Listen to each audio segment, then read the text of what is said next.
Friends, welcome to do practice. आज हम करेंगे टीचिंग एप्टीट्यूड। टीचिंग एप्टीट्यूड में हम करेंगे फेजेस ऑफ टीचिंग।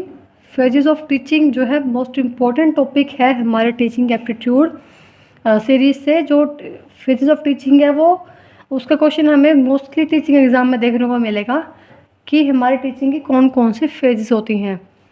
नॉर्मली जो है 3 ही फेज़ होती हैं हमारी टीचिंग की। फर्स्ट होती है प्री एक्टिव फेज़, जिसमें जो टीचर है वो सिर्फ है अपनी प्लानिंग ही करता है। सेकंड आती है इंटरैक्टिव, जहाँ पर जो टीचर है वो इंटरैक्ट होता है स्टूडेंट्स के साथ। And last one is post active phase, जहाँ पर जो टीचर है वो बच्चों के साथ इंटरैक्ट करने के बाद अपना कंटेंट डिलीवर करने के बाद पोस्ट दैट मीन जो चीज़ हो चुकी है उसके बाद वो चेक करेगा कि मेरे मेथड्स में कहाँ यूज़ है, क्या से मैंने किया, कहाँ मेरी कमी है, क्या मिस्टेक है, बच्चों को कितना लर्न हुआ, क्या रिज़ल्ट रहा हमारे ओवरऑल टीचिंग का, वो चेक करता है। तो सबसे फर्स्ट हम एक्सप्लेन करते हैं अपने प्री एक्टिव फेज़ को, कि जो टीचिंग की प्री एक्टिव फेज़ है उसको हम किस किस नाम से बोलते हैं, उसके अंदर क्या क्या होता है। तो सबसे पहले हम डिस्कस करेंगे अपना प्री एक्टिव फेज़ को। तो प्री एक्टिव फेज़ है उसको प्लानिंग फेज़ भी कहा जाता है, प्लानिंग फेज़ ऑफ टीचिंग। क्योंकि इस फेज़ में क्या होता है, जो टीचर है वो प्लान करता है कि मुझे कैसे अपना कंटेंट डिलीवर करना है, कैसे मुझे अपना लेक्चर को डिस्कस करना है, कैसे जो है मैं कौन से रिसोर्सेज यूज़ करूं। तो इसमें जो टीचर है वो सिर्फ प्लानिंग करता है, अपने कंटेंट को लेकर, अपने लेक्चर को लेकर प्लानिंग करता है। दूसरा, ये इसको हम प्री एक्टिव फेज़ को बिफोर एक्चुअल टीचिंग भी बोल देते हैं, क्योंकि यहाँ पर जो टीचर है वो एक्चुअल टीचिंग नहीं करता, सिर्फ उससे पहले जो प्लानिंग होती है सिर्फ उसी को करता है। मतलब एक्चुअल टीचिंग से पहले हम कह सकते हैं कि जो टीचर है वो हम मिरर के सामने बोल के देखेगा कि मैं कैसी मेरी प्रेजेंटेशन है, उस टाइप से हम कह सकते हैं कि एक्चुअल टीचिंग से पहले वाला फेज़। और जो एक्चुअल टीचिंग होगी हमारी वो इंटरेक्टिव फेज़ में होगी, जहाँ पर जो टीचर है वो डायरेक्ट इंटरेक्ट होगा अपने स्टूडेंट्स के साथ। तो इसको हम बिफोर एक्चुअल टीचिंग भी कह देते हैं। और यहाँ पर क्या होता है कि जो टीचर है वो फॉर्मुलेशन ऑफ गोल्स, मतलब अपने गोल्स को बनाता है कि मुझे कितना कंटेंट डिलीवर करना है, आज कौन कौन से रिसोर्सेज को यूज़ करना है, किन किन टॉपिक्स को कवर करना है। तो जो टीचर है वो क्लास में जाने से पहले, मतलब बिफोर गोइंग क्लास, जो टीचर है वो अपने गोल्स को बनाता है, अपनी प्लानिंग करता है कंप्लीट, और उसके बाद वो साथ साथ डिसीज़न लेता है, डिसीज़न अबाउट सब्जेक्ट मैटर। वही बात हो गई, हमने देखा अभी हमने वही डिस्कस किया था कि जो टीचर है वो डिसीज़न लेता है अबाउट द सब्जेक्ट मैटर, कि सब्जेक्ट मैटर उसको क्या पढ़ाना है, आज कितना पढ़ाना है और किस वे में पढ़ाना है। तो सब कुछ जो टीचर है वो पहले से प्लान करके चलता है। ऐसा नहीं है कि टीचर अपना सुबह उठा और डायरेक्ट क्लास में आ गया, उसने कुछ प्लानिंग नहीं की कि मुझे क्या कंटेंट पढ़ाना है। तो फिर जो टीचर है वो क्लास में आने के बाद भी कंफ्यूज रहेगा कि मैं चैप्टर कौन सा पढ़ाऊँ, कितना पढ़ाऊँ। इसी वजह से क्या है, जो टीचर है वो पहले से अपना चेक करके चलता है, प्लान करके चलता है कि मुझे क्या टॉपिक आज पढ़ाना है। इसमें जो टीचर है वो आइडियाज़ लेता है, और साथ साथ अलग अलग टीचिंग स्टाइल को, जितने भी हमारे टीचिंग स्टाइल्स हैं उसमें से वो अपने टीचिंग स्टाइल को देखता है कि मुझे किस टीचिंग स्टाइल में आज पढ़ाना है, किस टीचिंग स्टाइल का मुझे यूज़ करना है, किस टीचिंग मेथड का यूज़ करना है। तो ओवरऑल इसमें हम कह सकते हैं कि इसमें जो टीचर है वो डेवलपमेंट करता है अपनी स्ट्रेटजी की, अपनी प्लानिंग की, अपनी टीचिंग स्ट्रेटजी की। क्या करता है टीचर? डेवलपमेंट करता है कि मुझे किस वे में अपना लेक्चर डिलीवर करना है। ओवरऑल प्री एक्टिव फेज़ कौन सी फेज़ हो गई, जहाँ पर जो टीचर है वो प्लान करता है ओवरऑल कि मुझे क्लास में क्या पढ़ाना है, क्या नहीं पढ़ाना, कितने टाइम लिमिट में पढ़ाना है, किस रिसोर्सेज से पढ़ाना है, क्या सब्जेक्ट मैटर पढ़ाना है। मतलब जो प्री एक्टिव क्लास में जाने से पहले जितना भी काम है वो सारा हमारा प्री एक्टिव फेज़ में आता है। मतलब कि सारी प्लानिंग, पढ़ाने की, मेथड्स को चूज़ करने की, टीचिंग स्टाइल चूज़ करने की, अपना जो है गोल्स को सेट करने की, सब्जेक्ट मैटर का डिसीजन लेने की, सब कुछ हमारा किस में आएगा, प्री एक्टिव फेज़ में। अभी जब भी टीचर हमारी क्लास में आता है तो वो हमें आते ही कोई ना कोई सब्जेक्ट पढ़ाना है, फिर कोई ना कोई टॉपिक पढ़ाना शुरू कर देता है, क्योंकि टीचर है वो ऑटोमेटिक मतलब पहले से ही अपना प्री एक्टिव फेज़ कंप्लीट कर चुका है। मतलब टीचर है वो पहले से क्लास में आने से पहले ही अपना टॉपिक को डिसाइड कर चुका है कि मुझे क्या पढ़ाना है। इसी वजह से जो टीचर है वो जो क्लास में आते हैं वही टॉपिक अपना जो है पढ़ाना शुरू कर देता है, because teacher is completed already pre active phase, वो ऑलरेडी प्लानिंग कर चुका है। Pre active phase means planning, तो मतलब जो टीचर है वो ऑलरेडी प्लानिंग कर चुका है कि मुझे क्या पढ़ाना है और कितना पढ़ाना है। उसके बाद सेकंड फेज़ आते हैं हमारे इंटरैक्टिव फेज़। हमने सबसे पहले डिस्कस की थी pre active phase and second is interactive phase. Interactive phase means जहाँ पर टीचर अपनी प्लानिंग कर चुका है और अभी क्या करेगा, क्लास में एंटर करेगा। ये फेज़ थी हमारी बिफोर गोइंग द क्लास, और ये फेज़ है हमारी एंटरिंग इन द क्लास, जब टीचर है वो क्लास में एंटर कर चुका है। और जो टीचर है जब वो इंटरेक्ट हो रहा है अपने स्टूडेंट्स के साथ, तो टीचर कैसे जो है टीचिंग करेगा क्लास में बच्चों के साथ इंटरेक्ट होने के बाद। तो सबसे पहला पॉइंट है इसमें डायग्नोसिस ऑफ लर्नर। जो टीचर है वो सबसे पहले लर्नर को डायग्नोज करेगा। अभी हम सबसे पहले डायग्नोज का मीनिंग समझते हैं, उसके बाद हम आगे इसको कंटिन्यू करेंगे। तो डायग्नोज मीन्स क्या होता है, जहाँ पर टीचर क्या करता है, अपने बच्चों की जो स्टूडेंट्स है उसकी प्रीवियस नॉलेज को चेक करता है कि बच्चों की प्रीवियस नॉलेज कितनी है। मीन्स जब भी डायग्नोज मीन्स जब टीचर बच्चों की पास्ट नॉलेज को चेक करता है कि जो बच्चों को पीछे जो मतलब इनका कैसा बैकग्राउंड है, बच्चों को कितना आता है। तो जब भी टीचर अब बच्चों के स्टूडेंट्स के पास्ट एकेडमिक बैकग्राउंड को, पास्ट नॉलेज को चेक करेगा, तो उसको हम क्या बोलते हैं, डायग्नोज। तो डायग्नोज में हम क्या क्या इंक्लूड करते हैं, फर्स्ट आता है हमारा abilities of learner. Teacher enter करने के बाद चेक करता है कि लर्नर्स की एबिलिटीज़ कैसी हैं, लर्नर्स का इंटरेस्ट कैसा है उस टॉप सब्जेक्ट में, लर्नर्स का उस सब्जेक्ट के प्रति कैसा एटीट्यूड है, कैसा एकेडमिक बैकग्राउंड है बच्चों का, और उसमें विट और हुमर मतलब कैसा उनका नेचर है।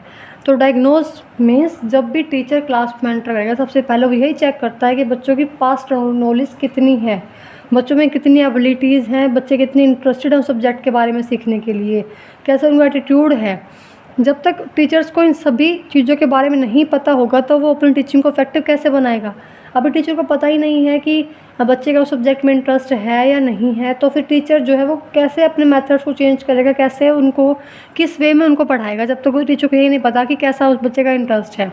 कुछ बच्चे ऐसे होते हैं जिनका कोई इंटरेस्ट नहीं है उस सब्जेक्ट में, तो टीचर को चाहिए कि वो हमने पढ़ा था प्रिंसिपल ऑफ रिक्रिएशन, जहाँ पर हमने देखा था कि प्रिंसिपल ऑफ रिक्रिएशन मीन्स जहाँ पर टीचर अपने बच्चों में जो है इंटरेस्ट क्रिएट करता है, रिक्रिएट करता है। अगर किसी बच्चे का इंटरेस्ट नहीं है, प्रिंसिपल ऑफ इंटरेस्ट हमने पढ़ा था, जहाँ पर जो टीचर है वो इंटरेस्ट क्रिएट करता है बच्चों में, ताकि उसमें जो बच्चे हैं उनका जेन्युइन इंटरेस्ट क्रिएट हो, बच्चे खुद से इंटरेस्टेड हों उस चीज़ को सीखने के लिए। तो इसी वजह से जो टीचर है वो इंटरेक्टिव फेज में क्या करता है, सबसे पहले बच्चों की लर्नर्स की चेक करता है कि उनकी एबिलिटीज़ कैसी हैं, उनका इंटरेस्ट कैसा है उस सब्जेक्ट के प्रति, उनका एटीट्यूड कैसा है, कैसा मतलब वो सब्जेक्ट के बारे में सीखना भी चाहते हैं या नहीं सीखना चाहते हैं, या फिर उनका एकेडमिक बैकग्राउंड कैसा है, उनका नेचर कैसा है बच्चों का। तो ये सब जो टीचर चीज़ें हैं, सबसे पहले टीचर्स इनको डायग्नोज करता, चेक करता है उनको कि मतलब ये कैसा है, बच्चों में एबिलिटीज़ कैसी है, इंटरेस्ट कैसा है, उनके एटीट्यूड कैसा है, उनका एकेडमिक बैकग्राउंड कैसा है, उनका नेचर कैसा है। इन चीज़ों को चेक करने के बाद ही जो टीचर है वो अपनी जो अपना टॉपिक है उसको स्टार्ट करेगा। अगर टीचर को इन चीज़ों के बारे में नहीं पता होगा तो फिर जो टीचर है वो पढ़ा के चला जाएगा उसको अपने, अगर टीचर है वो उन चीज़ों के बारे में भी नहीं देखता, मीन्स टीचर को कोई इंटरेस्ट ही नहीं है पढ़ाने में, वो सिर्फ अपनी फॉर्मेलिटीज़ कंप्लीट करने आया है, फॉर्मेलिटीज़ पूरी करने आया है। तो इसलिए टीचर सबसे पहले चेक करेगा कि उसका इंटरेस्ट कैसा है। जैसा बच्चों का इंटरेस्ट होगा वैसे ही वो मतलब उसके अकॉर्डिंग ही वो अपना पढ़ाना शुरू करेगा। अगर बच्चे का इंटरेस्ट नहीं है तो वो ट्राई करेगा कि वो इंटरेस्ट क्रिएट करे बच्चों में। अगर बच्चे इंटरेस्टेड हैं तो वो और अच्छे तरीके से और मॉडिफाई करेगा अपने, और मतलब और चाहेगा कि मैं उसको और ज़्यादा नॉलेज दूँ बच्चों को उस चीज़ के बारे में, क्योंकि बच्चे खुद से इंटरेस्टेड हैं। तो मीन्स यहाँ पर क्या हुआ, interactive phase one teacher entered in the class. तो जब बच्चा जो टीचर है वो क्लास में एंटर हो, जब स्टूडेंट साथ इंटरेक्ट हो, तो सबसे पहले टीचर क्या करेगा, डायग्नोज करेगा लर्नर्स को, लर्नर्स की पास्ट नॉलेज को चेक करेगा। फिर साइजिंग अप द क्लास को मतलब क्लास की साइजिंग अप करेगा, मीन्स क्लास में कितना साइज़ होना चाहिए। अगर जो लेक्चर है हमारा जो, तो अगर वो ज़्यादा बड़े लेवल पे है तो क्लास बड़े साइज़ की होगी, मीन्स यहाँ पर साइजिंग ऑफ द क्लास के बच्चों का साइज़ चेक होगा। नेक्स्ट इसमें मेन पॉइंट क्या है, सबसे पहले टीचर परसेप्शन बना के जाता है किसी भी चीज़ के बारे में कि जो बच्चे हैं वो अपने इतने बच्चे हैं इंटरेस्टेड होंगे उस सब्जेक्ट को सीखने के लिए, ऐसा कुछ होगा। पर जब वो डायग्नोस करता है, डायग्नोस किया टीचर ने कि बच्चे इंटरेस्टेड नहीं हैं, फॉर एग्ज़ाम्पल रिज़ल्ट आया हमारा कि बच्चे इंटरेस्टेड नहीं हैं, ठीक है, तो टीचर क्रिएट करेगा बच्चों में इंटरेस्ट और वो टीचर पढ़ाएगा। जब टीचर पढ़ाएगा तो उसके बाद टीचर क्या करेगा, रिस्पॉन्स चेक करेगा कि बच्चों का रिस्पॉन्स कैसा है उसके पढ़ाने के बाद।